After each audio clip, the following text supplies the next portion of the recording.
देश की राजधानी दिल्ली का रुख कर लेते हैं। मेहंदी गर्ग मेरे साथ लाइव इस वक्त जुड़ी है। मेहंदी, पिछले साल की अगर बात करें तो यमुना में जो पानी आया था और दिल्ली में जो बारिश हुई थी, उससे पुरानी दिल्ली का इलाका, बस अड्डे के आसपास का इलाका, बहुत सारा इलाका ऐसा था जहां नावें चलने लगी थी और रास्ते ब्लॉक हो गए थे।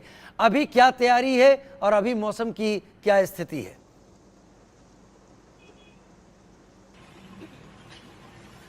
जी बिल्कुल, देखिए अगर पिछले साल की बात की जाए तो बिल्कुल आपने सही कहा कि इस तरीके के हालात, जो बाढ़ जैसे हालात है वो पिछले साल देखे गए थे।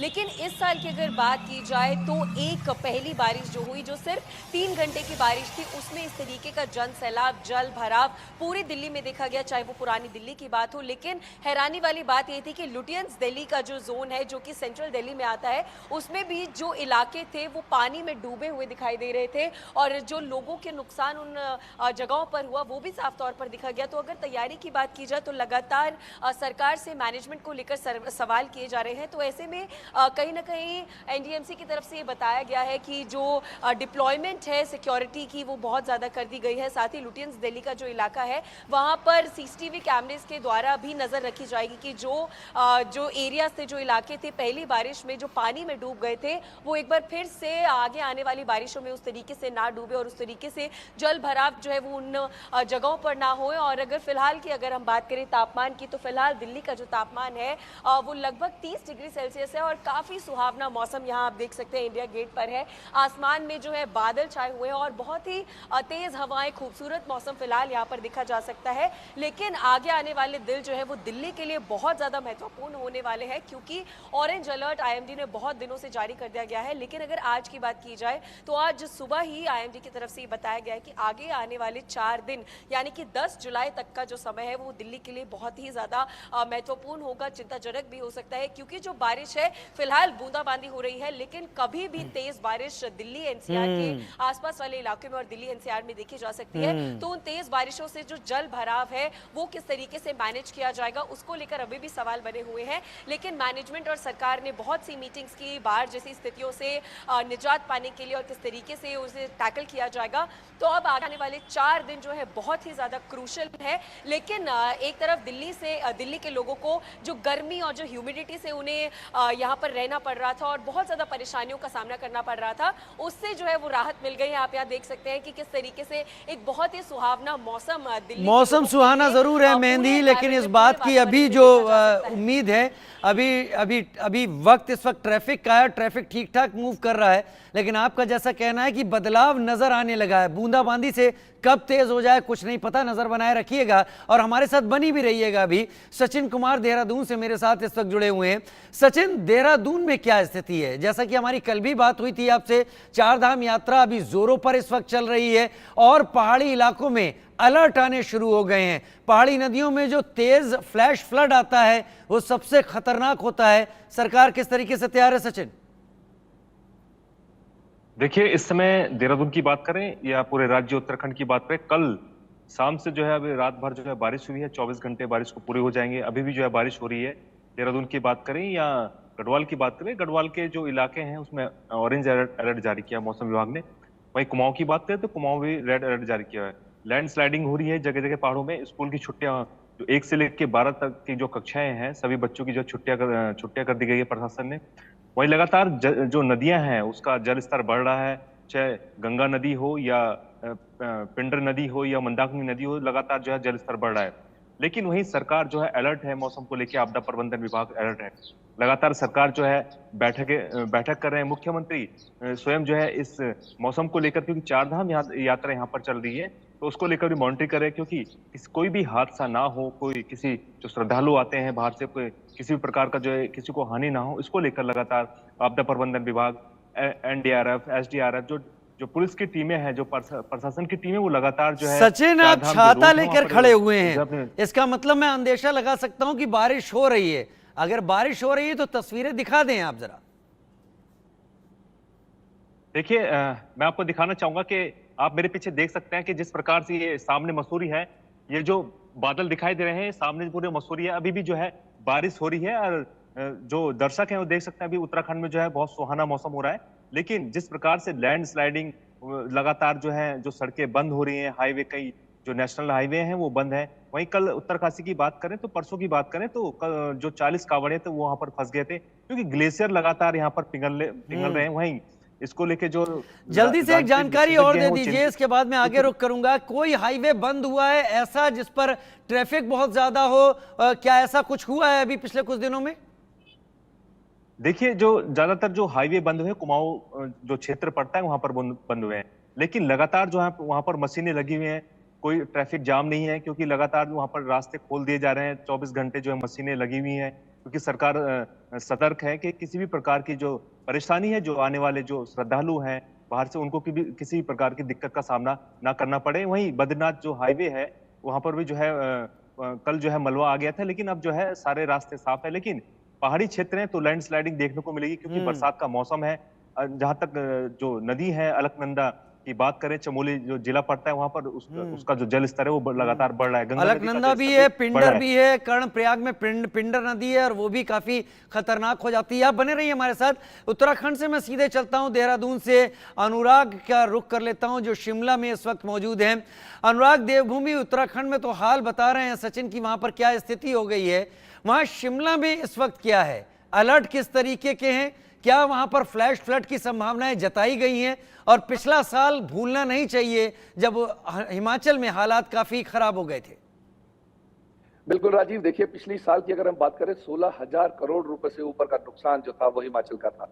और इस बार भी देखिए जैसे अभी बड़ा सुहावना सा मौसम दिख रहा है, मैं आपको पीछे दिखाऊंगा तस्वीरें, परंतु जितना सुहावना है ये उतना ही खतरनाक भी है, क्योंकि जैसे ही धूप पड़ती है मिट्टी फूल जाती है और लैंडस्लाइड के चांसेस जो हैं वो ज्यादा बढ़ जाते हैं। उसी तरह से पानी का जो जल स्तर है वो भी बढ़ जाता है, और जल स्तर नदियों में इतना ऊंचा है, लोग सैलानी जो हैं वो नदियों के किनारे जाते हैं। हालांकि प्रशासन ने हर जगह में पुलिस तैनात की हुई है, होमगार्ड तैनात है, एनडीआरएफ, एसडीआरएफ सभी तैनात। हाँ, कुल्लू से ऐसी परंतु फिर तस्वीरें भी आई हैं जहां पर लोग जबरदस्ती रिवर राफ्टिंग करने की कोशिश करते दिख रहे हैं।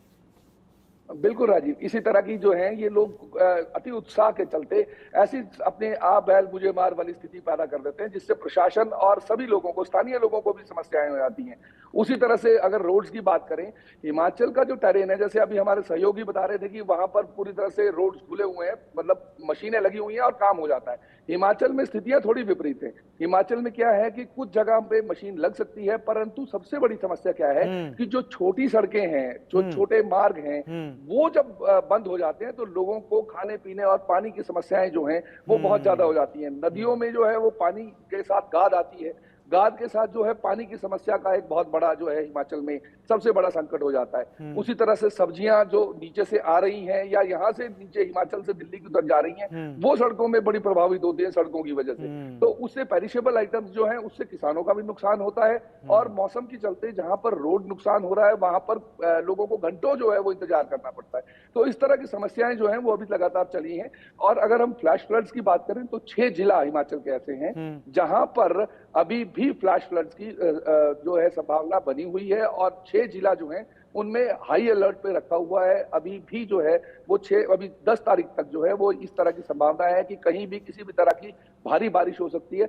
इस बार अगर आपने पूरा पिछले साल से हम ये 2 चीजों को नोट कर रहे हैं राजीव, कि हर बार पॉकेट्स में जो है वो फ्लड जो आए वो आ रहे हैं। आपने नोट किया होगा, इससे पहले कभी नहीं होता था ऐसा, परंतु अब जो है वो लगातार राजीव ऐसा होता है कि 5 किलोमीटर दूर भारी बारिश हो रही है और 5 किलोमीटर दूर जो है वो बिल्कुल धूप खिली हुई है।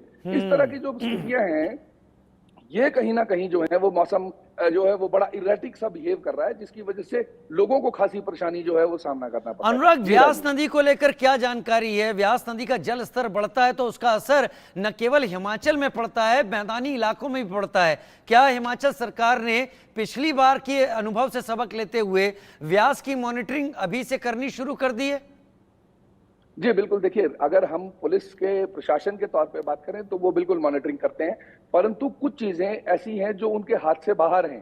कारण क्या है कि जिस तरह से रोड की कटिंग्स हो रही हैं, एक्सकेवेशंस हुई हैं, अभी तक सेटल डाउन जो है वो पहाड़ नहीं हुए थे, रादर अभी पिछले साल की मार का जो काम है वही अभी तक पूरा नहीं हुआ है। अगर हम बात करें हिमाचल में, अभी भी वो जो है वर्किंग चल रही है और दोबारा बारिश आ गई है। ये कहीं ना कहीं प्रशासन का ढुलमुल रवैया कहें, एनएचएआई की लूज वर्किंग कहें, या आम जनता के लिए ये कहें कि इस तरह से परेशानियां और ज्यादा जो है वो पैदा करने वाली हैं। परंतु अभी फिलहाल जो है स्टेबल है। राष्ट्रीय राजमार्ग जो जितने भी हैं वो अभी तक खुले हैं, मशीनें लगातार डिप्लॉयड हैं। तो इस तरह की जो स्थितियां हैं अभी फिलहाल देखने को लग रही हैं। परंतु आने वाले समय में हिमाचल में सबसे बड़ी समस्या है कि एकदम पहाड़ दरक जाता है, रोड बंद हो जाते हैं और 10-10, 12-12 घंटे का जो जाम है, भले वो शिमला हाईवे की बात करें या मंडी की बात करें, दोनों जगह में ये स्थितियां हैं। परंतु अगर कांगड़ा, पालमपुर, मंडी और हमीरपुर, ये वाला जो अगर पैच को आप देखेंगे तो आप राजीव ये नोट करेंगे कि यहाँ पर सबसे ज्यादा बारिश होती है और पिछले साल भी सबसे ज्यादा नुकसान जो था वो हिमाचल में इसी जगह हुआ था। तो उसके चलते जो 7 मील वाला पोर्शन है हमारा मंडी से ब्यास नदी से छूता हुआ, वहां पर सबसे ज्यादा लैंडस्लाइड्स और वहां पर सैलानियों का सबसे ज्यादा तांता, क्योंकि मनाली का वही मुख्य मार्ग है। यानी फिलहाल तो हिमाचल में स्थितियां ठीक हैं अभी, लेकिन अनुराग ये कह रहे हैं कि ये कब बदल जाए स्थिति कुछ पता नहीं है। 5 किलोमीटर दूर पर अलग मौसम और दूसरी जगह अलग मौसम, और इसके चलते लैंडस्लाइड का भी बहुत खतरा। मैं रुक करूंगा। अब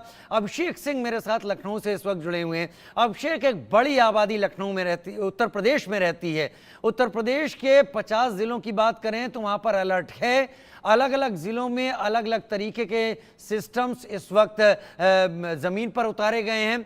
हालात क्या है? जो पहाड़ी इलाकों से पानी आ रहा है, क्या वो बढ़ने लगा है? क्योंकि बिहार में भी काफी अफरा तफरी है इस वक्त।